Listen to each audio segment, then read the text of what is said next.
The recent outing of the House of Chiefs of the Southwest region, calling on President Paul Biya to stand or to visit the region or to launch his campaign in that particular region, has caused a lot of pains in the minds of many Cameroonians who have been wondering and thinking that what is the position of traditional chiefs or what is the position of local leaders in Cameroon.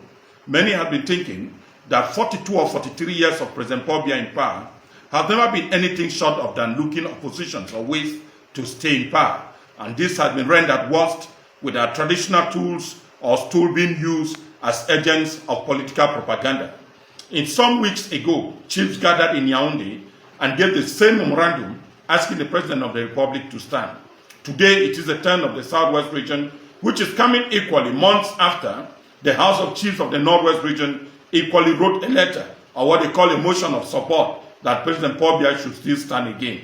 What has become of the position of the chiefs in Cameroon? What do they really understand? Who they represent or what they represent? It is again shocking that it's coming at the time when many Cameroonians are thinking that it is 8 years after the Anglophone crisis. Such letters, such appeals, we have not seen the same institution written to the head of state.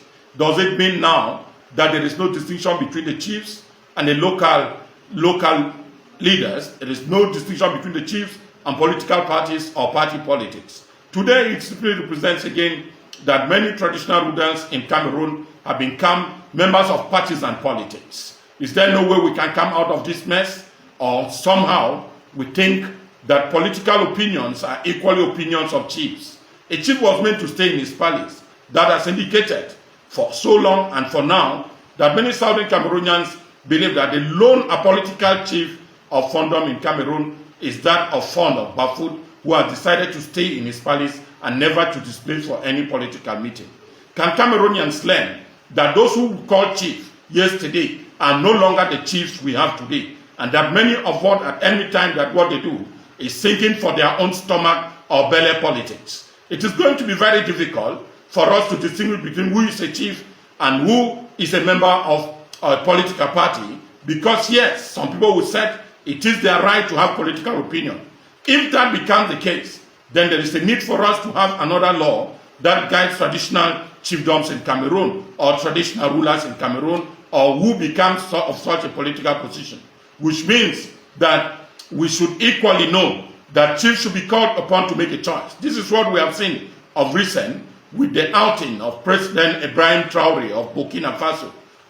That has asked those Burkinabés who think that as chiefs they can go into politics. And so you have an option to be a chief or to be a politician.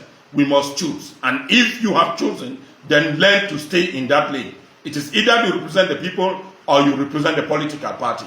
This has undermined a lot of issues which many people have been thinking. How does a chief really represent his people in the atmosphere of political manipulation that he or she is equally trying to negotiate for its own political cake or political income? It becomes difficult if chiefs are supposed to equally be allowed to mingle in politics. We go into areas where we have social difficulties, social conflict between the indigents or a particular area with the state. How will such a chief or traditional ruler mediate? In fact, in the words of Barrister Agbon Komo of recent with his outing, have said the mingling of political leaders or traditional leaders into politics might cause a whole lot and might destroy the very foundation under which the traditional chiefdoms were made. So is there no need, is there no reason for the state to address such issues, and that it really undermines the rights of the grassroots communities? If power belongs to the people, there is a need for the chiefs to stay away from politics and instead assist in the local development of their areas, and why not lobby for the interests of their various community which they represent. It is again sad that for 8 years, the same assemblies have been unable to urge President Paul Biya to look for a sustainable solutions in the problem-stricken or havoc-ing the Northwest and the Southwest region.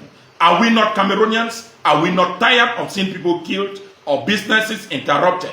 It has become very difficult that the chiefs today think that their political interest has overshadowed their traditional rules. We need to understand who is a chief and how was he nominated. Some people have even guessed that if now chiefs can mingle into politics, can we equally start throwing the position of a chief in position in part of election?